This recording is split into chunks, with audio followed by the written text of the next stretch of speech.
تشریح شروع کی تھی، رسول اللہ صلی اللہ علیہ وسلم نے فرمایا 5 چیزوں کو غنیمت سمجھو 5 چیزوں سے پہلے۔ شبابہ کا قبل حرمک، اپنی جوانی کو بڑھاپے سے پہلے غنیمت سمجھو۔ صحتہ کا قبل سقمک، صحت کو بیماری سے پہلے غنیمت سمجھو۔ غنا کا قبل فقرق، اللہ نے مالی وسعت دی ہے تو فقر و فاقہ سے پہلے اس مالی وسعت کو غنیمت سمجھو۔ اور صحت کا فراغ کا قبل شغلک، ابھی فراغت کے ایام ہیں، اس سے پہلے کہ کسی ضروری کام میں مشغول ہو جاؤ اور تمہیں وقت نہ ملے تو اس فراغت کو، اس مشغولیت سے پہلے غنیمت سمجھو۔ وحیات کا قبل موتک، اور موت سے پہلے زندگی کو غنیمت سمجھو۔ میں نے عرض کیا تھا کہ جب حدیث میں آتا ہے نا کہ اتنے کوئی عدد بیان کیا جائے تو اس کا مطلب وہ عدد نہیں ہوتا، 5 مراد نہیں ہے، اور بہت ساری چیزیں ہیں۔ یہ تو ایک اہم چیزیں ہیں جو آسانی سے ہر ایک کی سمجھ میں آ جاتی۔ تو ہمیں نبی صلی اللہ علیہ وسلم نے حکم دیا کہ ہم ان ایام کو غنیمت سمجھیں۔ غنیمت کسے کہتے ہیں؟ مفت کے مال کو۔ غنیمت سے کسے کہا جاتا ہے؟ مفت کا مال، جسے فری پھوکٹ بھی کہا جاتا ہے۔ کراچی جب جنگ میں فتح ہوتی ہے، دشمن بھاگ جاتا ہے تو اس وقت لوگ مال اکٹھا کر رہے ہوتے ہیں، تو کوشش ہوتی ہے زیادہ سے زیادہ مال ہو۔ اب آپ مجھے بتاؤ، کہیں کوئی لنگر تقسیم ہو رہا ہو یا کوئی قیمتی چیز تقسیم ہو رہی ہو، ہم وہاں بیٹھے ہوئے ہوں اور ہمیں حکم دیا جائے یا ہمیں یہ اعلان کر دیا جائے کہ جس نے جتنا مال اٹھانا ہے اٹھا لے۔ فرض کریں سونے کے سکے کسی نے لا کے پھینک دی اور آپ سے کہا کہ جتنے سکے اٹھا لو تم اس کے مالک ہو، تو کیا کیفیت ہوگی آپ اپنے تمام تر ضروری کاموں کو چھوڑ دو گے۔ سب سے پہلے تو آپ موبائل بند کرو گے، ایسا نہ ہو باس کا فون آ جائے، اٹھانا پڑے گا فون مجھے، ایسا نہ ہو فلاں کا فون آ جائے، ایسا نہ ہو گھر سے فون آ جائے، باس سے میری مراد گھر ہی تھا، ایسا نہ ہو فلاں سے جگہ سے فون آ جائے۔ حتیٰ کہ قضائے حاجت بھی روک لو گے آپ کہ یار پیٹ خراب ہو جائے، اس کا بعد میں علاج ممکن ہے، ایک سونے کا سکہ بھی رہ گیا تو لاکھوں روپے کا نقصان ہے۔ کیوں؟ آپ کو یہ چیز فری میں مل رہی ہے، آپ مکمل فوکس کریں گے اپنے کام کو، مکمل اپنے کام کو فوکس کریں گے، اس میں ناغہ نہ ہو، 1 سیکنڈ کوشش کریں گے سانس لینے کا بھی ٹائم نہ ملے، جتنا میں بھر سکتا ہوں اتنا بھر لوں۔ یہ تو سونے کے سکے ہیں، آپ نے دیکھا ہوگا ٹینکر سے کہیں پیٹرول بہنا شروع ہو جائے، کیسی لوگوں کی لڑائیاں ہو جاتی ہیں اس پیٹرول پہ۔ حالانکہ جو سونے کے سکے میں اور آپ جمع کر رہے ہوں گے وہ تھوڑے دنوں کی کہانی ہے، وہ ختم ہو جائیں گے تھوڑے دنوں میں، وہ ختم نہیں ہوں گے، آپ ختم ہو جاؤ گے۔ قارون سے زیادہ تو نہیں اکٹھا کر سکتے نا، وہ بھی مر گیا تو ہم بھی مر جائیں گے۔ لیکن جب کوئی چیز فری میں مل رہی ہوتی ہے، تھوڑی سی محنت سے بہت زیادہ ملتی ہے، تو انسان اس ہدف کے علاوہ کوئی بھی کام کرے گا تو اس کام کو ٹائم ویسٹنگ کہا جائے گا۔ بات آ رہی ہے سمجھ میں؟ کیا کہا جائے گا؟ کہ وقت ضائع کر رہا ہے۔ ہر وہ چیز جو سونے کے سکے جمع کرنے میں رکاوٹ بنے گی، ہر وہ چیز، ان کاموں میں مشغول ہونا وقت کا ضیاع کہلائے گا، خواہ وہ کتنے ہی امپورٹنٹ کام کیوں نہ ہو، کتنے اہم کام کیوں نہ ہو۔ سوال پیدا ہوتا ہے بھائی وہ اتنے اہم کام تھے تو اہم کام میں مشغول ہونا تو ٹائم ویسٹنگ نہیں کہلاتا نا۔ اچھی طرح سمجھنے کی کوشش کریں جو میں کہنا چاہ رہا ہوں، میں مثال سے آؤں گا، اصل جو بات میں کرنا چاہ رہا ہوں اس کی طرف آؤں گا۔ یہ مثال سمجھ میں آئے گی تو پھر وہ بات سمجھ میں آئے گی جو حدیث میں ہمیں سمجھایا جا رہا ہے، حدیث بتائی جا رہی ہے۔ آج اصل میں مسئلہ سارا یہ ہے کہ لوگوں نے ہر کام کو امپورٹنٹ کام ہے، بہت امپورٹنٹ ہے، بہت امپورٹنٹ ہے، بہت اہم ہے۔ جب ان سے پوچھو بھائی امپورٹنٹ کی ڈیفینیشن کیا ہے، اہم کام کسے کہتے ہیں، تو کہتے ہیں جو نہیں ہوگا تو جو ہم نہ کریں تو نقصان ہو جائے۔ تو بھئی یہ جو دوسرا کام جس کو شریعت اہم کہہ رہی ہے، یہ نہیں کرو گے یہ اس سے زیادہ نقصان ہو جائے گا، تو یہ تو زیادہ اہم ہے۔ تو آپ کی نظر میں اہم کام کی جو ڈیفینیشن ہے، جو تعریف ہے، وہی کانسیپٹ کلیئر نہیں ہے نا، تو ٹائم تو آپ کا ویسٹ ہی ہوتا رہے گا، ٹائم ضائع ہوگا، وقت ضائع ہوگا۔ آپ نے جو سائنس کے طلبہ ہیں، ایک مثال پڑھی ہوگی نا کہ بعض کام ایسے ہوتے ہیں کہ ان پٹ کم ہوتا ہے، آؤٹ پٹ زیادہ ہوتا ہے، بعض ایسے ہوتے ہیں ان پٹ میں پورا زور لگ جاتا ہے، آؤٹ پٹ اس کا بولو کچھ بھی نہیں ہوتا۔ وہ ایک مثال پڑھائی جاتی ہے نا، جو قوت کا جو بازو ہے، لیور جسے کہتے ہیں نا، جتنا لمبا ہوگا زور اتنا کم لگے گا، آؤٹ پٹ اتنا، بول لو نا کیا جا رہا ہے۔ اب ہم بھی تو زور لگا رہے ہیں تو کچھ آؤٹ پٹ تو ملے نا اس کا۔ دیکھو ایک مثال دیتا ہوں، اب مثالوں کو سمجھانے کے لیے دوسری مثال دینی پڑتی ہے, اس دوسری کو سمجھانے کے لیے تیسری مثال دینی پڑتی ہے. شعر یاد آ جاتا ہے, خوابوں کی طرح تھا نہ خیالوں کی طرح تھا, وہ شخص ریاضی کے سوالوں کی طرح تھا, الجھا ہوا ایسا کہ کبھی کھل نہیں پایا, سلجھا ہوا ایسا کہ مثالوں کی طرح تھا. دیکھیں کسی چیز کو آپ نے پش کرنا ہے نا, دھکا لگانا ہے, ایک پینڈوانا طریقہ ہے, اتنا بڑا پتھر ہے, آپ زور لگاؤ اس کو, دو بندے مل کے کیا لگائیں, جیسے گاڑی کو دھکا لگاتے ہیں ایسے اس کو دھکا لگائیں. ایک طریقہ یہ ہے کہ بھائی اس کا مرکز تلاش کریں, اس پتھر کا جو مرکز ہے جہاں سارا اس کا زور ہے وہ کہاں ہے, اس مرکز پہ آپ کوئی لوہے کا لمبا پائپ رکھیں اور اسے کھینچیں پیچھے تک, یوں کر کے تھوڑا سا پش کریں گے وہ حرکت میں آ جائے گا. اور آسان مثال, میں نے کہا نا مثال کو سمجھانے کے لیے پھر مثال دینی پڑتی. ایک نٹ کھولنا ہے آپ نے, کھڑے ہو کر زور لگائیں, آپ کھل جائے گا, نہیں کھلتا. آپ نے پورا زور لگا دیا, ہو سکتا ہے آپ کھل جائیں اسی چکر میں. بعض لوگ زور لگا رہے ہوتے ہیں نا کسی بڑے نٹ کو کھولنے کے لیے, تو خود کھل جاتے ہیں, وہ جوائنٹ آگے پیچھے ہو جاتے ہیں, بازو میں درد ہو جاتا ہے, پھر وہ فزیوتھراپسٹ کے پاس جاتے ہیں کہ ہم کھل گئے ہیں, ہمیں دوبارہ اسی جگہ لے آؤ جہاں ہم نٹ کھولنے سے پہلے تھے. تو اس نٹ کھولنے کا آسان طریقہ یہ ہے کہ بھائی ایک پانا لے کر آؤ, اس پانے کا جو بازو ہے نا, جتنا ڈنڈا اس کا لمبا ہوگا اتنا زور آپ کو کم لگانا پڑے گا. تو زور لگا رہے ہو, لیور جو ہے نا, زور لگا رہے ہو نہیں لگ رہا, تو تھوڑا اور بڑا والا پانا لے آؤ, تو زور کم لگانا پڑے گا, اس کا رزلٹ زیادہ نکلے گا.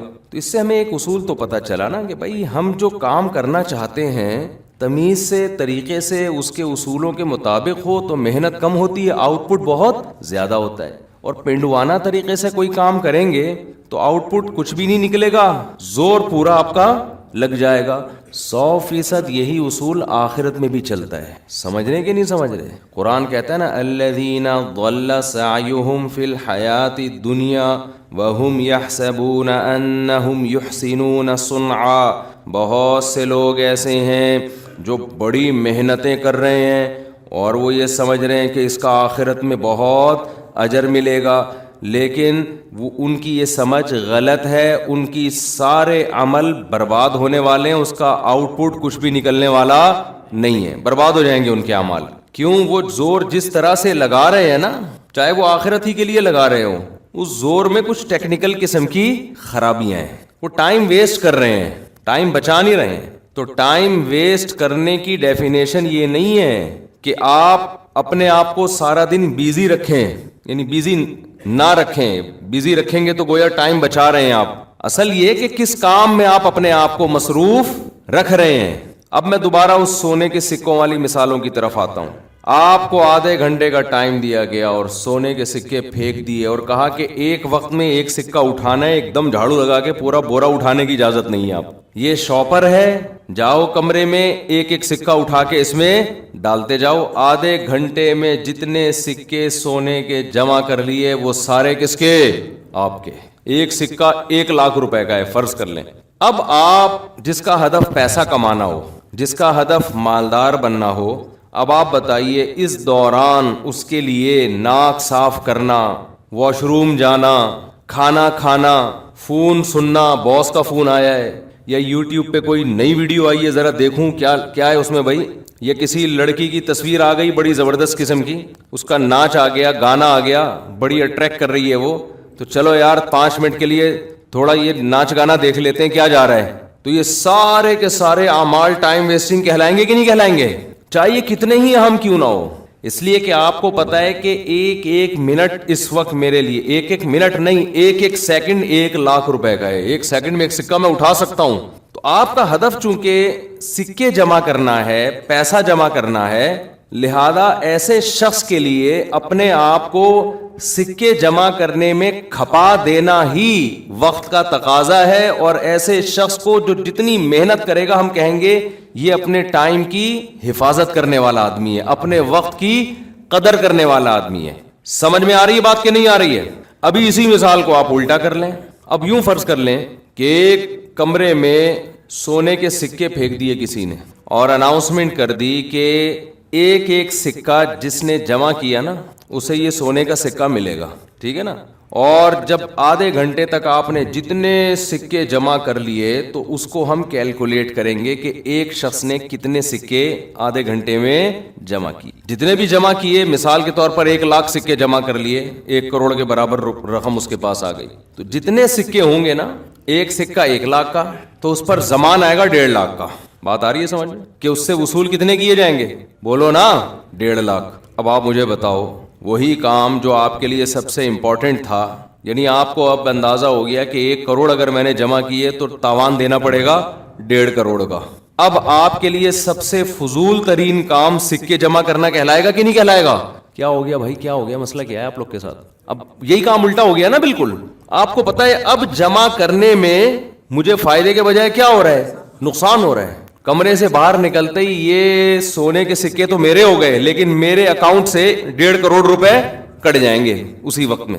اب آپ یہ فخر کرو کہ جی یہ سکے تو میں جمع کروں نا، یہ تو میرے ہیں، یہ تو میرے ہیں. تو بھائی ہیں تو تمہارے، لیکن اس کے بدلے میں تمہیں قیمت کیا دینی پڑ رہی ہے؟ 1.5 کروڑ تمہارے اکاؤنٹ سے کٹ رہے ہیں.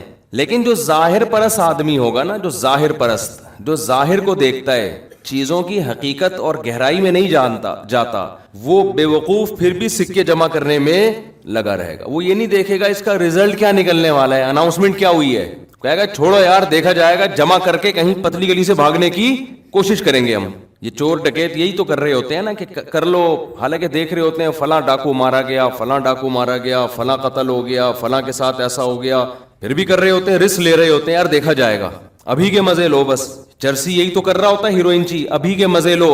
یہ نہیں پتا کہ جتنے تو ابھی مزے لے رہا ہے یہ دگنے کر کے تجھے دینے پڑیں گے جب تیری صحت خراب ہوگی. سگریٹ پینے والا جو سکے جمع کر رہا ہے نا، چسکے لے رہا ہے، دھوئیں ناک سے بھی نکال رہا ہے، کان سے نکلتے نہیں ہے ورنہ کان سے بھی نکالتا. باقی چیزیں آپ خود قیاس کر لیں، جہاں جہاں سے دھواں نکل سکتا ہے وہ سگریٹ پی کے نکال رہا ہوتا ہے، انجوائے کر رہا ہے. لیکن 60 سال سے جہاں اس کی عمر اوپر ہوئی، نان اسٹاپ کھانسنا شروع کرتا ہے. وہ سارے جو چسکے اس نے لیے ہیں نا وہ کھانسی میں نکل جاتے ہیں، لیکن پھر بھی پھونک رہے ہوتے ہیں کہ نہیں ہوتے؟ کیوں بھائی؟ ابے چھوڑو، 1 کے 1.5 دینے پڑے، کوئی بات نہیں، ابھی تو جمع کرو نا، دیکھا جائے گا. جتنے بھی گناہ ہیں نا، جن میں لذت ہے، جن میں عیاشی ہے، ان کا حال یہی ہے کہ انسان جو شہوت پرست ہوتا ہے وہ اس کے انجام کو نہیں دیکھتا، وہ اینڈ کو نہیں دیکھتا. وہ کہتا ہے ابھی کا مزہ ابھی لے لو، ابھی لے لو. بس گوروں کا خاندانی نظام تباہ ہو گیا زنا کر کر کے، وہ کہہ رہے ہیں ابھی مزہ لو، ابھی. اینڈ نہیں دیکھ رہے کہ میرا انجام بھی وہی ہونے والا ہے جو سوسائٹی کے بڈھوں کا انجام ہوا ہے. ہماری لبرل انٹیاں، لبرل انٹے، ان کا بھی یہی حال ہے. ایجوکیشن ایجوکیشن ایجوکیشن، وقتی مزہ اس میں بہت ہے. دیکھ رہے ہیں کہ یار جا کے ان بوڑھوں سے مل لو نا جن کی آل اولاد نہیں، بیوی بچے نہیں، ان بڈھیوں سے مل لو، بڑی ایجوکیٹڈ ہیں، ان کا حال دیکھو. اور بچوں والیوں سے جا کے ملو جو جاہل تھیں لیکن آل اولاد تھی، وہ کیسے مزے کر رہی ہیں. لیکن یہ بات شہوت پرستوں کی سمجھ میں، وہ ابھی کو دیکھتا ہے، فیوچر کو نہیں دیکھتا، فیوچر کو نہیں دیکھتا. تو اب جو حدیث میں آ رہا ہے نا، نبی صلی اللہ علیہ وسلم نے فرمایا وقت کو غنیمت سمجھو. تو اب آپ دیکھیں جس جو انجام کو دیکھ کے زندگی گزارتا ہے وہ وقت کو کسی اور طرح سے غنیمت سمجھتا ہے، جو انجام کو نہیں دیکھتا وہ وقت کو کسی اور طرح سے غنیمت سمجھتا ہے. دوبارہ آ جاتے ہیں سونے کے سکوں کی طرف. کمرے میں سکے پڑے ہوئے ہیں، ایک آدمی کو پتا ہے کہ میں جب باہر نکلوں گا تو 1 کے 1.5 دینے پڑیں گے. وہ وقت کو غنیمت کسی اور انداز سے سمجھے گا. وہ کہے گا اس وقت سکے جمع کرنا فل ٹائم ویسٹنگ ہے، وقت کا ضائع کرنا ہے، کوئی اور کام کرو. جو 1.5 کروڑ بچے ہوئے ہیں نا ان کے بارے میں سوچو. اس آدھے گھنٹے میں تمہیں فارغ ٹائم ملا ہے، آدھے گھنٹے میں سوچو اس 1.5 کو میں 3 کیسے بنا سکتا ہوں. تو آدھا گھنٹہ بیٹھ کے سوچ رہا ہوگا، غور کر رہا ہوگا، فکر کر رہا ہوگا، یار فلاں جگہ پراپرٹی میں لے لیتا ہوں، ایسا کرتا ہوں، فون کر کے پوچھتا ہوں بحریہ ٹاؤن کے ریٹ کیا چل رہے ہیں آج کل. وہ موبائل کا استعمال بھی کرے گا، وہ کالز بھی کرے گا، وہ احسن آباد کے ریٹ بھی معلوم کرے گا، گلشن معمار کے ریٹ بھی معلوم کرے گا. وہ دیکھے گا پراپرٹی کے علاوہ بھی دنیا میں غم ہے بھائی. سبزی منڈی میں دیکھو یار ٹماٹر کا کیا چل رہا ہے، اگر میں 1.5 کے ٹماٹر کے 3 ٹرک خرید لوں تو کتنے کا نکلے گا. وہ اپنی کھوپڑی کو ان چیزوں میں استعمال کر رہا ہوگا، سکہ جمع نہیں کر رہا ہوگا. دوسرا آدمی کیا کر رہا ہوگا، وہ 1 سیکنڈ بھی ضائع نہیں کرے گا، اور ایک دم وہ ادھر ادھر نہیں، کبھی موبائل نہ وہ کیا کرے گا بھائی، اٹھا کے کس میں ڈالو، شاپر میں. جو ظاہر پرست وہاں جائے گا، جس کو یہ نہیں پتا کہ اناؤنسمنٹ کیا ہوئی ہے پہلے، وہ کس کو ٹائم ضائع کرنے والا سمجھے گا بتاؤ؟ جو موبائل پہ بات کر رہے ہیں اس کو کیا سمجھے گا؟ یہ ٹائم ویسٹ کر رہا ہے، یہی سمجھے گا نا. یہ فالتو فارغ لوگ ہیں. اس کو دیکھو اپنے ہدف کو فوکس کیا ہوا ہے اور سکے جمع کرتا جا رہا ہے اور اتنا ٹائم ویسٹ، اتنا بزی انسان ہے، اس کے پاس کسی سے بات کرنے کے لیے بھی ٹائم نہیں ہے, یہ بڑا بنے گا کوئی, یہ ملک کا نام روشن کرے گا. ایکچولی اس کی لائف بزی بہت ہے. یہ آج کل چل رہا ہوتا ہے نا, بزی بہت ہے. صبح اٹھتے ہیں جی حضرت فلاں صاحب, پھر یہ ان کا ٹائم ناشتے کا, پھر یہ ٹائم, پھر یہ آفس, پھر یہ ورک, پھر یہ جو ہے اسٹرگل, اور پھر جناب یہ, اور شام کو بستر سے بڑا تمیز سے زندگی ہے. بھائی بڑے لوگ ایسے ہی ہوا کرتے ہیں, یہ ڈائلاگ سنے ہوئے نا آپ نے. اور ہم لوگ کیا کہلاتے ہیں, ویلے. پاکستانی تو خاص طور پہ ویلے سمجھتے ہیں نا. پنجابی میں فارغ کو کہتے ہیں ویلا, تو اردو میں تو فارغ کہتے ہیں. یہ بڑا اچھا لفظ ہے نا, تو ویلے پہ یہ سوٹ کرتا نہیں ہے فارغ لفظ, تو ویلا ہی اچھا لگتا ہے کہ ویلا بیٹھا ہوا ہے پنجاب والے کے. پشتو میں کیا کہتے ہیں جی, بیکار. وہ پشتو میں بیکار کا لفظ بھی اچھا لگ رہا ہے نا, کار. اور کیا کہتے ہیں, وزگار. اچھا, تو کوئٹہ کی اور پشاور کی پشتو میں بھی بڑا فرق ہے. تو اب مجھے بات بتاؤ, دیکھنے میں تو ٹائم ویسٹنگ کرنے والا وہ لگے گا جو کبھی فون پہ بات کر رہا ہے, کبھی تھوڑی دیر آرام بھی کر رہا ہے, ہو سکتا ہے وہ تھوڑی دیر کے لیے سو بھی جائے. اور جو سکے جمع کرنے کو فوکس کر رہا ہے وہ آپ کو لگے گا یہ ٹائم بچانے کے بجائے, سوری, یہ ٹائم ضائع کرنے کے بجائے بچا رہا ہے. یہی فرق ہے مسلم اور غیر مسلم کا. سمجھ رہے ہو کہ نہیں سمجھ رہے؟ آج جن چیزوں میں غیر مسلم لوگ ٹائم کھپا رہے ہیں ان میں بہت سی, سب چیزیں نہیں, بہت سی چیزیں ایسی ہیں جن کو اسلام ٹائم ویسٹنگ کہتا ہے, ٹائم بچانا نہیں کہتا. اور بہت سے ہمارے وہ کام جس کو گورا ٹائم ویسٹنگ کہتا ہے اس کو اسلام کہتا ہے ٹائم کو قیمتی بنا رہے ہیں یہ لوگ. تو ہم نے ٹائم بچانا یا ضائع کرنا, اس کی ڈیفینیشن اسلام سے لینی ہے, گوروں سے نہیں لینی ہے, غیر مسلم سے نہیں لینی ہے.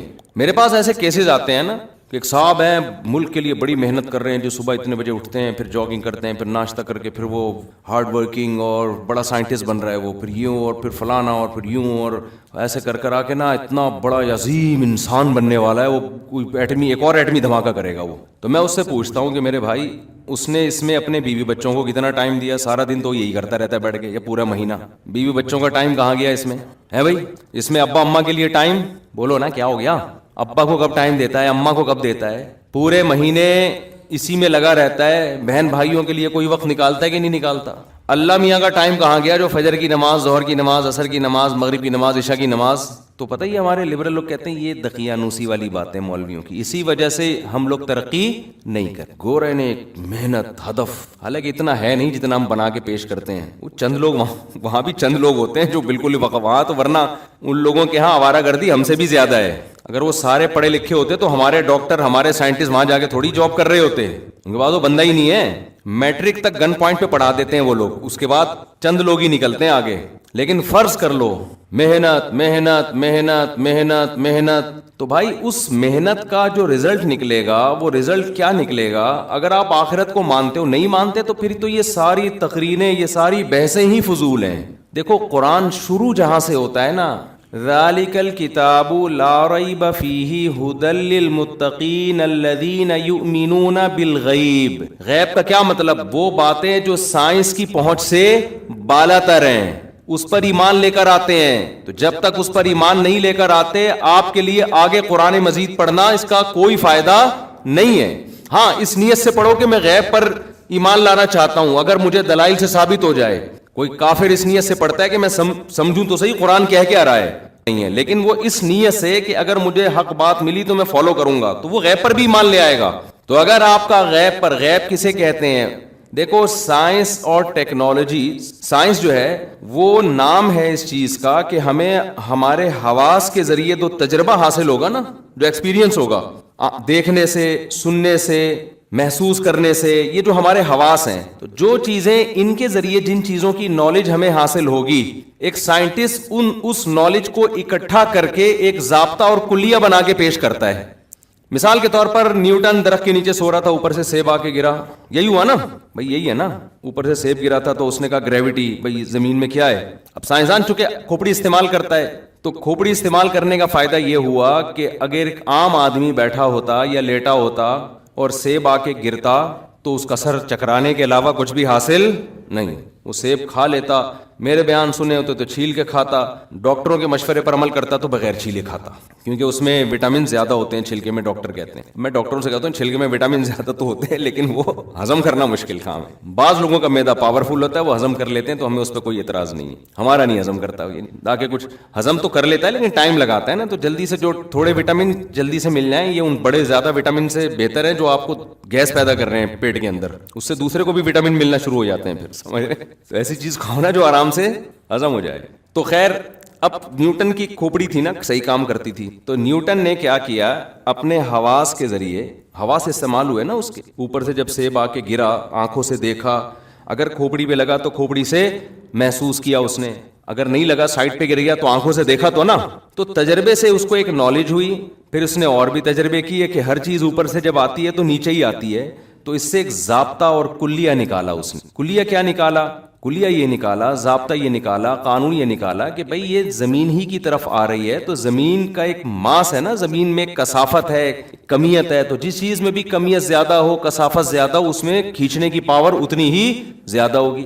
تو چاند پہ جا کے سائنسدانوں نے دیکھا کہ ہمارا وزن 10 گنا کم ہو رہا ہے, تو اسی ضابطے سے انہوں نے یہ اصول نکالا کہ چاند زمین سے 10 گنا چھوٹا ہے. تو ایک لا نکال دیا نا اس نے, لیکن اس لا کو جو اخذ کیا گیا یہ مشاہدے کی بیس پہ کیا گیا, اس سے آگے نہیں سائنسدان جا سکتے. اب آپ مجھے بتاؤ کہ انسان کا مشاہدہ, انسان کی سماعت اور یہ تمام چیزیں لامحدود ہیں یا محدود ہیں؟ بولو نا, زور سے بولا کریں آپ لوگ. بچوں کو ٹیوشن نہیں مائیں پڑھا رہی ہوتی ہیں, یا قاری صاحب جو پڑھا رہے ہوتے ہیں وہ تو حلق سے نکلوا کے لاتے ہیں, تو میں تو حلق سے بھی نہیں نکلوا رہا, میں تو کہہ رہا ہوں بس ہلکا سا رسپانس دے دیا کریں آپ لوگ. تو جو تجربہ سائنسدان کرتے ہیں وہ بھی تو انسان ہی ہوتے ہیں نا, یا ابھی تو جنات میں تو میرا خیال ہے ابھی تک میں نے کوئی سائنسدان دیکھا نہیں ہے. تو جو تجربات انسان کرتے ہیں حواس کے ذریعے, تو یہ جو انسان کے حواس ہیں یہ محدود نالج رکھتے ہیں یا لامحدود نالج رکھتے ہیں؟ نہیں, یعنی نالج دے سکتے ہیں آپ کو, تو یہ محدود نالج دے سکتے ہیں یا لامحدود؟ محدود دے سکتے ہیں نا. یہ آپ کہہ سکتے ہیں نہیں بھائی ہم آلات کے ذریعے, جو ہم آلات استعمال کرتے ہیں اس سے ہم اپنی آنکھ سے, جیسے خوردبین لگا کر ہم دیکھتے ہیں, تو ہماری آنکھ جہاں تک دیکھتی ہے خوردبین کے ذریعے ہم اس سے بھی آگے دیکھ سکتے ہیں, تو وہ خوردبین بھی محدود ہی دے گی. وہ آپ کے, یعنی آپ نے وہ آلات استعمال کر کے اپنی صلاحیت کو بڑھا دیا ہے, لامحدود پھر بھی نہیں کیا. تو اب مجھے ایک بات بتاؤ کہ یہ بات سائنسدان کہتے ہیں کہ سائنس نام ہے, حواس کے ذریعے جو علم حاصل ہو اسے ضابطوں اور کلیوں, مادی سائنس کی بات کر رہا ہوں, سوشل سائنس کی نہیں, جو ضابطوں اور کلیات کے ذریعے اسے ایک ربط فراہم کر دینا, اس نالج کو مربوط کر دینا اور ضابطے اور کلیے نکال لینا. سائنس کی ساری ایسے ہی ہوتا ہے نا, فزکس کی جو آپ نے دیکھا ہوگا جو ایکویشنز ہیں وہ انہی اصولوں پر ہوتی ہے نا. تو اب مجھے ایک بات بتاؤ کہ جب یہ حواس کے ذریعے, حواس کی طاقت محدود ہے, تو اس سے نالج لامحدود ملے گی یا محدود ملے گی؟ محدود ملے گی. تو اس سے جو سائنسی علوم اخذ ہوں گے وہ لامحدود ہوں گے یا محدود ہوں گے؟ تو وہ بھی تو محدود ہوں گے. تو یہ تو طے شدہ بات ہے کہ سائنس اور ٹیکنالوجی تو پھر اسی سائنسی ترقی سے فائدہ اٹھانا. تو جب سائنس محدود ہے تو ٹیکنالوجی بھی کیا ہوگی؟ محدود ہی ہوگی نا. ایسی ٹیکنالوجی نہیں ہو سکتی کہ جو چاہے کر لیں آپ. ہم اصل میں یہ دیکھ رہے ہوتے ہیں آج کی ٹیکنالوجی کو پچھلے 100 سال سے کمپیئر کر رہے ہوتے ہیں کہ ابے پہلے تو یہ بھی نہیں تھا اب یہ بھی آ گیا, پہلے تو یہ بھی نہیں تھا اب یہ بھی ہو گیا, پہلے تو یہ بھی نہیں تھا اب یہ بھی ہو گیا.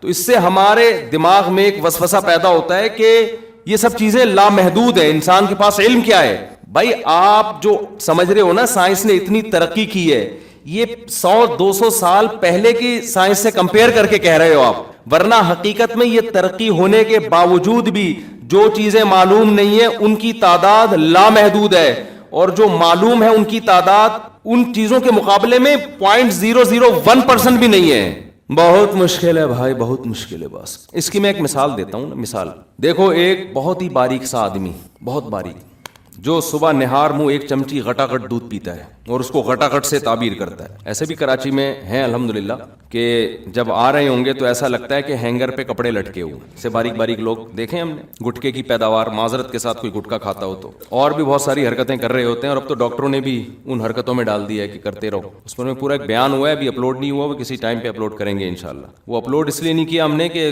یہ جمعہ اور اتوار کے بیان لوگ سنتے ہیں فیملیز کے ساتھ, تو اس میں کچھ ایسی باتیں ہیں جو صرف نوجوان نسل کے لیے ہیں, تو میں نے اس کو منع کر دیا جمعے کے دن نہ چلایا جائے. اس کو الگ سے اس کا عنوان لگا کے تاکہ جو نوجوان لڑکے ہیں وہی دیکھیں. اس میں یہ جو ہاتھ سے اپنی خواہشات پوری کر رہے ہوتے ہیں نا، آج کل ڈاکٹر اس کو پروموٹ کر رہے ہیں، اس سے کچھ نہیں ہوتا ہے، اس ٹیسٹ بعض ڈاکٹر سب نہیں، تو اس سے لڑکے جو نہیں بھی کرتے وہ بھی ان گندگیوں میں لگ رہے ہیں. اس پورے بیان میں نے یہ بتایا کہ یہ صحت کے لیے نقصان دہ عمل ہے. اب ڈاکٹر فوراً کہیں گے یہ مولوی صاحب جو ہے نا سائنس کی باتوں میں ڈاکٹروں کی فیلڈ میں ٹانگ کیوں اڑا رہے ہیں، ڈاکٹروں کی فیلڈ میں ٹانگ کیوں اڑا رہے ہیں. میں ایک بات اکثر کیا کرتا ہوں کہ دیکھو کچھ چیزیں ایسی ہوتی ہیں جن میں میڈیکل سائنس کی ضرورت نہیں ہے، کھوپڑی کی ضرورت ہے. دیکھو ہم کو جو مذہب میں علماء کی ضرورت ہے نا، موٹی موٹی باتوں میں علماء کی ضرورت نہیں ہے. جب آپ مسائل کی طرف جاتے ہیں، فقہی مسائل، اس میں ضرورت پڑتی ہے جو لوگ اس فیلڈ کے ایکسپرٹ ہیں. جو موٹی موٹی باتیں قرآن و سنت نے بیان کی ہیں نا، ان میں تو عالم کو بھی دیکھا جائے گا کہ اگر یہی بیان کر رہا ہے تو یہ عالم ہے، اس کے علاوہ بیان کر رہا ہے تو یہ عالم ہی جاہل ہے. جیسے زکوٰۃ اسلام میں ہے یا نہیں ہے؟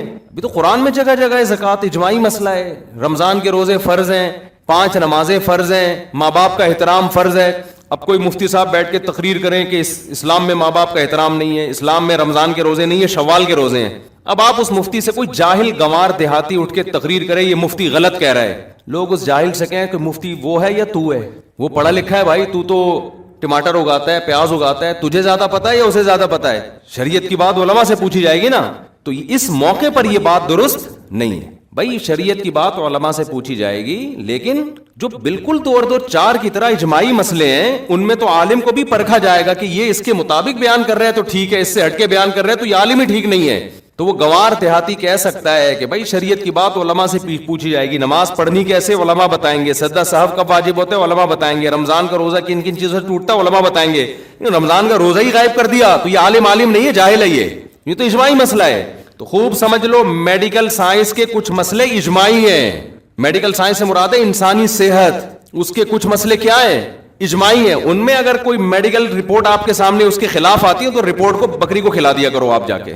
سمجھ رہے ہو؟ وہ اجماعی کیا ہے کہ نیچر کی بغاوت کبھی بھی صحت کے لیے مفید نہیں ہو سکتی. یہ جو لڑکے ہاتھ سے خواہشات پوری کرتے ہیں یہ نیچرل نہیں ہے، یہ نیچرل نہیں ہے. یہ ڈاکٹر تو کہے گا باڈی کو کوئی نقصان نہیں ہے. دیکھو جو لڑکوں سے بدفعلی کرتے ہیں باڈی کو ان کے کوئی نقصان ہوتا ہے؟ مینٹلی بیڑا غرق ہو جاتا ہے ان کا. اتنا بیڑا غرق ہوتا ہے کہ لوط علیہ السلام کہہ رہے ہیں کہ تم عورتوں سے شادی کرو، وہ کہہ رہے ہیں ہمیں عورت سے نکاح میں کوئی رغبت نہیں ہے. وہ جو ہارمونز باڈی میں جو انسان میں خواہشات کو بھڑکاتے ہیں، ان ہارمونز کی ایسی کی تیسی ہو گئی تھی کہ نہیں ہو گئی تھی لوط علیہ السلام کی قوم کی؟ ابے کیا ہو رہا ہے، کیوں سمجھ میں نہیں آ رہا؟ تو اللہ نے آپ کے اندر ایک خواہش عورت کے لیے رکھی ہے، وہ ہاتھ سے پوری کر رہے ہو اور آپ کہہ رہے ہو کوئی نقصان نہیں ہوگا. تو کیوں نہیں ہوگا نقصان بھائی؟ جس کام کے لیے خدا نے پیدا کیا ہے، رکھا ہے، وہ آپ اس کے علاوہ اپنی پوری کر رہے ہو. یہ ڈاکٹر بیڑا غرق کر دیں گے آپ کا. میں کبھی بھی ڈاکٹروں کی فیلڈ میں ٹانگ نہیں اڑاتا، لیکن اگر ڈاکٹر ایسی باتیں کرنا شروع کر دے نوجوانوں کو برباد کر کے اخلاقی برائیوں میں بھی اور جسمانی خرابیوں میں بھی، تو ہمارا فرض بنتا ہے کہ اللہ نے تھوڑی بہت کھوپڑی ہمیں بھی عطا فرمائی ہے، اس کھوپڑی کو استعمال کرنا چاہیے. چیز نیچرل نہیں ہے، وقتی فائدہ ہو سکتا ہے. میں مانتا ہوں وہ نقصان نہیں ہوتے جو حکیم لوگ بتا رہے ہیں کہ پتہ نہیں یہ ہو جائے گا، تو یہ وہ بھی ایسی چیزیں بتا رہے ہوتے ہیں جو غلط ہیں. لیکن میرے بھائی وہ فائدے بھی نہیں ہوں گے جو ڈاکٹر بتا رہے ہیں. ایک ڈاکٹر صاحب نے یہاں تک کہہ دیا کہ جو فحش فلمیں دیکھ کے یہ کام کرتے ہیں ان کو تو نقصان ہوتا ہے، جو نیچرل کرتے ہیں نا وہ ان کو نہیں ہوتا. ڈاکٹر صاحب سے کوئی پوچھے کہ جو فحش فلم دیکھے بغیر کر رہا ہے نا، وہ فحش فلم اپنی کھوپڑی میں چلا رہا ہوتا ہے پوری. نہیں یہی بات سمجھ میں؟ کیونکہ اللہ نے مرد میں جو جذبہ رکھا ہے نا، وہ عورت کو دیکھ کے یہ سیکس ابھرتا ہے. تو یہ کیسے ممکن ہے کہ اپنے ہاتھ سے خواہش پوری کرے اور عورت کا تصور دماغ میں نہ لے کر آئے؟ اور پھر وہ جو دماغ میں عورت کا تصور لاتا ہے وہ اپنی مرضی کی عورت ہوتی ہے، بہت ہی کوئی خوبصورت حسینہ لے کر آئے گا دماغ میں، اور جو حقیقت میں اس کو ملنے والی ہے عین ممکن ہے وہ اس جیسی حسینہ نہ ہو. تو جب اپنے آپ کو ایک چیز پہ سیٹ کر لیا تو جس پہ ہونا چاہیے تھا اس پہ سیٹ ہوگا. پھر یہ اب مجھے ایک بات بتاؤ، تمہاری کیا ہو گیا یار، میں سمجھ میں نہیں آ رہا. تم مجھے ایک بات بتاؤ، جو آدمی لینڈ کروزر میں گھومنے کا عادی ہو گیا ہو، اس کو گدھے پہ سواری میں مزہ آئے گا؟ ڈاکٹر تو رپورٹ پیش کرے گا لینڈ کروزر میں گھومنے سے بھی کوئی بلڈ میں کوئی کمی نہیں ہوئی، جتنے سیل ساری وٹامن سارے سب فٹ فاٹ چل رہے ہیں. اب گدھے پہ بٹھایا تو بھی بالکل ویسے. اب بھائی اس کو عادت پڑ گئی ہے لینڈ کروزر میں سفر کرنے کی. اب آپ اس کو پرانے زمانے میں گدھا گاڑی پہ بٹھا رہے ہو، اس کی کمر کی ایسی کی تیسی ہو جائے گی، اس کا بیڑا غرق ہو جائے گا اور یہ ڈپریشن میں چلا جائے گا. تو جو لوگ ہاتھ سے اپنی خواہشات پوری کرتے ہیں، شادی کے بعد جو ان کی لائف ہے وہ لازمی ڈسٹرب ہوتی ہے. کچھ لوگ کہتے ہیں ہمیں کچھ نہیں ہوتا، اصل میں آپ کو پتہ ہی نہیں ہے کہ اگر یہ نہیں کرتے تو پھر کیا ہوتا. آپ کو سمجھ میں آ رہی ہے نا بات؟ ایک آدمی اندھوں میں پیدا ہوا تو وہ تو کہہ رہا ہے یہ نظر وظر کیا ہوتا ہے، بھائی کچھ بھی نہیں ہوتا، میں تو نارمل لائف گزار رہا ہوں. اسے کچھ دن کے لیے آنکھیں دے دو تو پتا چلے گا آنکھوں کے ساتھ لائف کیا ہوتی ہے اور وداؤٹ آئیز لائف کیا ہوتی ہے. تو جنہوں نے نہیں کیا ان کی شادی کے بعد کی زندگی اور جو کرتے کرتے عادی ہو چکے ہیں ان کی شادی کی لائف کی زندگی میں کیا ہوتا ہے فرق. اب اس نے کمپیئر ہی نہیں کیا ہوتا نا, اس کو وہ حیات ملی نہیں ہوتی, وہ لائف ملی نہیں ہوتی, تو کیسے کمپیئر کرے گا یہ. تو وقتی فائدے تو ہو جاتے ہیں, وقتی تو سٹا لگانے میں بھی ہوتے ہیں بھائی, ریلیکس ہو جاتا ہے. تو ڈاکٹر یہی کہہ رہا ہوتا ہے کہ ڈپریشن میں جا رہے ہیں تو یہ کام کر لو تو ذرا ریلیکس ہو جاؤ گے. وقتی طور پر سب کچھ ہوتا ہے, فائدہ ہوتا ہے, لیکن اس کے دورس نتائج وہ نقصان دہ ثابت ہوتے ہیں. یہ ریلیکس ایسا ہی ہے کہ آپ اگر برداشت کر لینا اپنی خواہش کو, وقتی نقصان ہوگا لیکن آہستہ آہستہ برداشت کرنے کی عادت پڑ جائے گی اور پھر یہ ٹھڑک پیدا ہی نہیں ہوگی. لیکن جس نے اپنے آپ کو اس طرح ایک دفعہ کیا تو پھر ایک دفعہ نہیں ہوگا, پھر 2 دفعہ ہوگا, پھر 3 دفعہ ہوگا, پھر بار بار یہ ٹھڑک ختم ہونے کے بجائے اور زیادہ بڑھتی رہے گی. یہ نشے کی طرح ہے. یہ بالکل ایسا ہی ہے جیسے کوئی ٹینشن میں تھا, آپ نے اس کو تھوڑی شراب پلا دی کہ یار تھوڑا ریلیکس ہو جائے گا, تو وہ ریلیکس تھوڑی ہوگا, اب دوبارہ ٹینشن میں آئے گا اور جلدی آئے گا ٹینشن میں. پہلے تو ٹائم کے بعد آ رہا تھا, اب جلدی آئے گا ٹینشن میں. اب پھر 1 گھونٹ پیا, اب 2 گھونٹ پیے گا, پھر 1 بوتل پہ آئے گا, پھر 2 بوتل پہ آئے گا, پھر وہ بن جائے گا شرابی. تو اس لیے جو اللہ رسول نے کہا ہے نا وہ غلط نہیں ہو سکتا. اللہ میاں نے ہمارے لیے ایک ہی آپشن رکھا ہے بھائی, نکاح کرو. اور تمہارے لیے اللہ نے کس کو پیدا کیا؟ بیوی کو پیدا کیا بس. الا علی ازواجہم او ما ملکت ایمانہم, اللہ نے فرمایا صرف بیوی ہے تمہارے لیے. فمن ابتغى وراء ذلک, جو بیوی کے علاوہ کوئی بھی راستہ اختیار کرے گا, فاولئک هم العادون, یہ لوگ اللہ کی حدود کو توڑنے والے ہیں. اور ایک اور اخلاقی نقصان اس کا کیا ہوتا ہے, دیکھو فطرت کبھی بھی دھاندلی نہیں کرتی. جو لوگ خدا کو نہیں مانتے نیچر کو تو مانتے ہیں نا. ارے جو خدا کو نہیں مانتے وہ نیچر کو تو مانتے ہیں نا, کہ کائنات میں ایک نظم ہے, ربط ہے, جس کو وہ نیچر سے, میں آ رہا ہوں اپنے اصل ٹاپک کی طرف, یہ درمیان میں بات آ گئی, تو وہ نیچر کو تو مانتے ہیں کہ نہیں مانتے. تو مجھے آپ بتاؤ آج تک نیچر نے کبھی غلطی کی ہے؟ جو چیز نیچرل ہے وہ کبھی غلط ہو سکتی ہیں؟ بالغ ہوتے ہی اللہ آپ کے اندر بے پناہ شہوت رکھ دیتا ہے. کیوں؟ فطرت یہ چاہتی ہے کہ اب مرد اور عورت کا ملاپ ہونا چاہیے. آپ نہ چاہتے ہوئے بھی شادی کرو, آپ قدرت یہ چاہ رہی ہے. اور آپ چاہو نہ چاہو آپ کے اولاد پیدا ہو جائے, کیونکہ قدرت کیا چاہ رہی ہے؟ زمین کو انسانوں سے بھرنا چاہ رہی ہے. یہ جو نسل بڑھانا ہے یا مرد اور عورت کا ملاپ ہے, یہ قدرت نے انسان کی رائے پہ نہیں رکھا, بلکہ انسان پر یہ مسلط کر دیا ہے کہ نہ چاہتے ہوئے بھی کرنا وہی پڑے گا جو خدا چاہتا ہے, جو نیچر چاہتی ہے. مثال کے طور پر ہم جو پانی پیتے ہیں, کیا ہم اپنی رائے سے پیتے ہیں پانی؟ بھائی پیاس لگ جاتی ہے نا, ہمیں قدرت پیاس لگا دیتی ہے.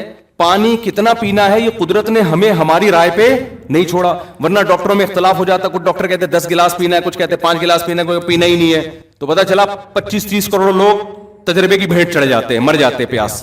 قدرت نے جو انتہائی ضروری چیزیں تھیں, جو آپ کی باڈی کے لیے بہت ضروری تھیں, قدرت نے کہا سائنس تو ترقی کرے گی پتہ نہیں کروڑوں سال کے بعد, لاکھوں سال کے بعد جا کے, اور کچھ چیزوں کی ضرورت آدم علیہ السلام سے لے کے اب تک انسان کو ضروری رہی ہیں. وہ ڈاکٹروں کی, حکیموں کی تحقیق پہ نہ رکھو, باڈی خود بتائے گی کہ بھائی مجھے بھوک لگ رہی ہے. اس لیے آپ کسی بھی ڈاکٹر حکیم سے پوچھیں کھانا کھانے کا سب سے بہترین وقت کیا ہے؟ جب بھوک لگے. یہی ٹائم ہے نا. سارے ڈاکٹر حکیم کہتے ہیں بغیر بھوک کے جو کھانا کھایا جا رہا ہے اس سے موٹاپا آ رہا ہے, بربادی آ رہی ہے, بھوک لگے تو کھاؤ. یہی کہتے ہیں کہ نہیں کہتے؟ اس کا مطلب ڈاکٹر جو بات کہہ رہا ہے آپ کا معدہ بھی وہی بات کہہ رہا ہے, وہ آپ کو ڈاکٹر سے پہلے بتا دے گا. بلکہ ڈاکٹر کو بھی جب بھوک لگتی ہے نا تو تحقیق سے پہلے کھانا کھاتا ہے, پھر کہتا ہے کہ اب بتاؤ کھانا صحت کے لیے ضروری ہے یا نہیں ہے.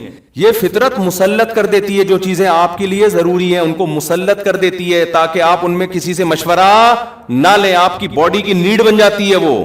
پیاس بھی ایسا ہی ہے. تو جیسے بھوک آپ کی فزیکل ریکوائرمنٹ ہے, باڈی کی ریکوائرمنٹ ہے, پیاس آپ کی باڈی کی ریکوائرمنٹ ہے. اس کو اگر آپ ڈیلے کرو گے تو باڈی کو فائدے کے بجائے نقصان ہوگا. اب مثال کے طور پر آپ کو پیاس لگ رہی ہے, ماہرین آئیں, فیملی پلاننگ والے آئیں, وہ کہیں کہ ایکچولی جتنی پیاس لوگوں کو لگ رہی ہے اگر اتنا پانی پی لیا جائے تو دنیا میں پانی کے ذخائر کم ہو جائیں گے. ایک مثال دے رہا ہوں, تو مانو گے ان کی بات؟ بولو نا کیا ہو گیا. اب بولو گے بھاڑ میں جائے, ذخائر کم ہو یا زیادہ, مجھے پیاس, تیری تحقیق پتہ نہیں کل غلط ثابت ہوگی, میں تو آدھا پانی کی کمی سے مر جاؤں گا. میں پانی کے ذخائر گئے تیل لینے, پانی چاہیے مجھے, پانی پیاس لگ رہی ہے. کوئی فیملی پلاننگ والا ہے کہ ایسے اصل میں کیلکولیشن کی ہے یورپ کے بڑے بڑے سائنسدانوں نے کہ اس وقت گندم اور مکئی اور یہ سب چیزوں کے ذخائر کم ہو رہے ہیں, لہذا آپ کھانا جب بھوک لگے تو نہ کھائیں آپ, یا آپ ایسا کریں کہ غبارے کھا کے پیٹ بھر لیں, یعنی نیچرل طریقہ نہ ہو, کوئی اور طریقے سے وہ روئی کھا لیں یا کچھ بھی کھا لیں. اب مانو گے اس کی بات؟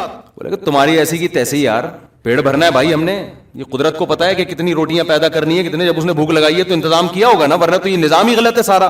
تو یاد رکھو جیسے بھوک لگنا باڈی کی ریکوائرمنٹ ہے, پیاس لگنا باڈی کی, تو ایسے ہی جو جسم میں سیکس کی ایک خواہش پیدا ہوتی ہے یہ بھی آپ کی باڈی کی ریکوائرمنٹ ہے. یہ ہندو کو بھی ہوگی, مسلم کو بھی ہوگی, عیسائی کو بھی ہوگی, حضرت جی کو بھی ہوگی, مفتی صاحب کو بھی ہوگی, ایک چور کو بھی ہوگی. اس میں بزرگ بعد میں ہوتے ہیں, مفتی صاحب آدمی کیا ہوتے ہیں, بولو نا پہلے ہوتے ہیں. یہ ہر آدمی کا ہے, یہ باڈی کی ہے, باڈی کی نیڈ ہے. تو جب خدا نے آپ کی بھوک لگائی تو روٹی کا انتظام کیا اس نے نا, بارشیں برسا کے, نباتات پیدا کر کے. تو مرد کو جب اللہ نے شہوت کی بھوک لگائی تو اس کے لیے عورت کا انتظام اللہ نے کیا. عورت کو جب شہوت کی بھوک لگی تو اس کے لیے مرد کا انتظام خدا نے کیا. اب یہ دونوں کا ملاپ ہوگا اور اس کے نتیجے میں آٹومیٹیکلی بچے پیدا ہوں گے. ان میں کسی بھی پروسیس کو آپ نے روکنے کی کوشش کی تو فیملی پلاننگ والے تو خوش ہو جائیں گے, انسانیت کا بھی بیڑا غرق ہوگا اور خدا بھی ناراض ہوگا. سمجھ میں نہیں آ رہی میرا خیال ہے بات, کیونکہ اس کا مطلب ہے خدا کا نظام ہی غلط ہے. پھر اب جو ہاتھ سے اپنی خواہش پوری کرتے ہیں وہ خدا کو, اس نظام کو کیا کر دیتے ہیں, خلل پیدا. کہ خدا نے خواہش رکھی تھی تاکہ تم نہ چاہتے ہوئے. اب دیکھو جو آدمی سائنسدان ہے, پڑھائی والا ٹائم نہیں ہے اس کے پاس, ایکچولی ملک میں ترقی اور یہ وہ, بھوک لگ رہی ہے کھا نہیں رہا, نتیجہ کیا نکلے گا, وہ مجبور ہو کے کھائے گا. یار کھا کے پیٹ بھرو تاکہ میں پڑھائی میں زیادہ توجہ لگاؤں, یہی کرے گا نا وہ. اگر اس کی رائے پہ رکھ دیتے تو وہ کہتا کہ 6 مہینے بعد اکٹھے ایک ٹیکا لگا دوں گا تاکہ میری جو کمی ہوئی ہے نا پوری ہو جائے. یہی کرے گا نا وہ, کھائے گا وہ کہے گا نہیں یار یہ کھانا ضروری ہے, کیوں بھائی, تاکہ میرا دماغ ادھر لگے پڑھائی میں, یہ خواہش میری پوری ہو. بالکل اسی طرح جب انسان بالغ ہوتا ہے, عورت بالغ ہوتی ہے, تو اس میں اللہ نے یہ ڈیزائرز پیدا کر دی ہیں. اب ان ڈیزائرز کا طریقہ یہ ہے کہ جو فطری نیچرل طریقہ اللہ نے جانوروں میں رکھا ہے وہ انسانوں میں رکھا ہے کہ نر اور مادہ کا ملاپ ہو. یہ ملاپ آپ کے نہ چاہتے ہوئے بھی کیا ہوگا, یہ کرنا پڑے گا آپ کو, تاکہ آپ کا دماغ کیا ہو, اسٹریس آپ کی, بولو نا, ختم ہو, اور پھر نتیجے میں اولاد آپ کے ہوگی. کیونکہ قدرت اس کے ذریعے کچھ اور کام لے رہی ہے. وہ کیا ہے کہ قدرت نسل بڑھانا چاہتی ہے, اس لیے کہ آپ نے مرنا ہے آگے چل کے, نئی نسل نے آنا ہے. اگر آپ ہی ہمیشہ رہتے ہیں نا اس دنیا میں, آج جب آبادی کی بات ہوتی ہے نا تو یہ ایسے شو کیا جاتا ہے جیسے یہ آبادی ہمیشہ رہے گی. بھائی یہ تو سارے مر جائیں گے کل جا کے, بڈھے اور آہستہ آہستہ سب بڑھاپے کی طرف جا رہے ہیں, تو نئی نسل آئے گی. تو یہ سب چیزیں قدرت نے آپ کے اختیار میں نہیں رکھی. اگر آپ اس میں دخل اندازی کرو گے تو آپ کی سوسائٹی کو بھی نقصان ہوگا, کیونکہ قدرت مرد اور عورت کے ملاپ سے کچھ حکمتیں حاصل کرنا چاہتی ہے. تو وہ اللہ نے مرد اور عورت پہ نہیں رکھا ہے, وہ ایسا مسلط کر دیا ہے کہ نہ چاہتے ہوئے بھی ہوگا. تو اگر آپ زنا کی طرف جاؤ گے یا آپ ہاتھ سے خواہشات پوری کرو گے تو قدرت کا وہ نظام کیا ہوگا, الٹا ہو جائے گا, وہ خراب. جیسے کہ ہو رہا ہے, لڑکیاں گھروں میں بیٹھی بیٹھی بڈیاں ہو رہی ہیں اور لڑکے یہ کام کر رہے ہیں بیٹھ کے, ان کی خواہش یہاں سے پوری ہو رہی ہے تو وہ شادی کہاں کریں گے. وہ بھی ڈپریشن میں جا رہی ہیں, یہ بھی ڈپریشن میں جا رہا ہے, ایک سارا ستیہ ناش کر دیا پورے نظام کا. تو اس لیے شریعت نے حکم دیا اس میں اللہ پہ اعتماد اور توکل کرو, نکاح کرو, اور توکل کس پہ کرو, جیسے بھوک لگ رہی ہوتی ہے تو کھانے کا انتظام کیا جاتا ہے, اور توکل کس پہ کیا جاتا ہے, اللہ پہ, کہ یار کھانا تو کھانا ہی ہے. آپ کے پاس پیسے ہیں, آپ نے کہا 2 روٹی کھا لی تو یار یہ تو خرچ ہو جائیں گے, کل کیا کروں گا. ابے بھائی تو کھا پہلے اس کو, کل کی کل دیکھی جائے گی, یہ ضروری خرچے ہیں. تو نکاح بھی کیا ہے, ضروری ہے, یہ تو کرنا ہی کرنا ہے. پیسے ختم ہو جائیں گے تو پھر دیکھیں گے کیا کرنا ہے, یہ تو کرنا ہی کرنا ہے. سمجھ میں نہیں آ رہی تو رہنے تو, جیسے چل لو ٹھیک ہے, پھر صحیح ہے. اور میں آخر میں ایک بات کہتا ہوں, مجھے پتا ہے نوجوانوں کو جب اس کی عادت پڑتی ہے تو یہ گناہ چھوڑنا آسان نہیں ہوتا, مشکل ہوتا ہے, یہ میں مانتا ہوں. جن کو لت پڑی ہے نا اس کی, وہ آسانی سے نہیں چھوٹتا. تو بھائی کوشش تو کرو نا چھوڑنے کی, جب ہو جائے توبہ کرو, کچھ صدقہ خیرات کرو. اس کا فائدہ یہ ہوتا ہے کہ اگر آپ توبہ کرتے رہے, گناہ چھوڑنے کی کوشش کرتے رہے, تو ختم نہیں بھی ہوا نا, کم از کم وہیں رک جاؤ گے آپ. اگر توبہ نہیں کی, چھوڑنے کی کوشش نہیں کی, تو جو یہ کام کرتے ہیں اگلا اسٹیپ ان کا اس سے آگے ہوتا ہے. پھر یہاں رکتے نہیں ہیں. خوب سمجھ لو, ڈاکٹروں کی خوش فہمی ہے کہ لڑکوں کو اس کام پہ لگا دیا اور وہ سمجھے کہ یہی ہوگا. ایسا نہیں ہوتا ڈاکٹر صاحب, جب وہ یہ کرے گا تو اگلا اسٹیپ اس سے, بولو نا, آگے کا ہوگا. کیونکہ خواہشات پوری کرنے کی جب غلط طریقے سے عادت پڑتی ہے پھر انسان نئی لذتوں کی طرف جاتا ہے کہ اور کچھ کرو اور کچھ کرو. تو یہ جو یورپ جس انتہا پہ پہنچا ہوا ہے نا کہ لڑکوں سے بدفعلی, وہاں تو سب کچھ عام تھا, تو ان کو تو ضرورت ہی نہیں تھی لڑکوں سے بدفعلی کی. تو یہ اسی وجہ سے تو پہنچا ہے کہ ان کے ڈاکٹروں نے پروموٹ کیا ان چیزوں کو. تو اس لیے ڈاکٹر کی بات ضرور سنا کریں. ہم کوئی ڈاکٹر نہیں ہیں, ڈاکٹروں کی باتیں ڈاکٹروں سے ہی پوچھی جائیں گی. جب معین اختر نے سے پوچھا تھا کہ ماموں کیا کرتے ہیں, تو انہوں نے کہا ماموں کی باتیں کس سے پوچھی جائیں گی, ماموں سے. تو اسی طرح ڈاکٹروں کی باتیں ڈاکٹروں سے ہی, لیکن کچھ چیزیں 2 اور 2 4 کی طرح واضح ہوتی ہیں. ہاں کچھ چیزیں واضح نہیں ہیں, وہ تو ڈاکٹر ہی بتائیں گے فارمی مرغی کھانی چاہیے کہ نہیں کھانی چاہیے, دیسی مرغی کھانی چاہیے, دیسی انڈا کھائیں, فارمی انڈا کھائیں. اب اس میں بڑی مختلف قسم کی آ رہے ہیں, ہم نے بولنا ہی چھوڑ دیا اس پہ، بھائی ہمیں نہیں پتا ڈاکٹر، کیونکہ ڈاکٹروں میں اتنا اختلاف ہے. ہم نے کہ فارمی مرغی کے خلاف 15 سال پہلے بیان کر دیا، ہم تو یہی سن رہے تھے ادھر ادھر. تو پھر ایک بڑے محقق آئے تو انہوں نے کہا نہیں بھائی ایسا کچھ بھی نہیں ہے. تو ہم نے کہا کرو ہی نہیں بیان، یہ ہمارا کام بولو نہیں ہے، یہ ڈاکٹروں کا کام. اور یہ بھی میں آپ کو بتا دوں کہ آج کل اس قسم کی یوٹیوب پہ بڑی تحقیقات آتی ہیں، یہ کھاؤ مورنگا، پتہ مورنگا، سوہانجنا، مورنگا جسے کہتے ہیں سوہانجنا. آج کل یوٹیوب پہ اس کے ایسے فضائل چل رہے ہیں کہ بس لوگوں نے جائیدادیں کھانا چھوڑ دیں بہنوں کی، اس کے بجائے سوہانجنا کھا رہے ہیں. کوئی اتنی بڑی فلم نہیں ہے بھائی، یہ اتنی بڑی فلم. جب میں نے یوٹیوب پہ چند کلپ سنے نا، سوہانجنا کے پتوں میں یہ ہے 27 بیماریوں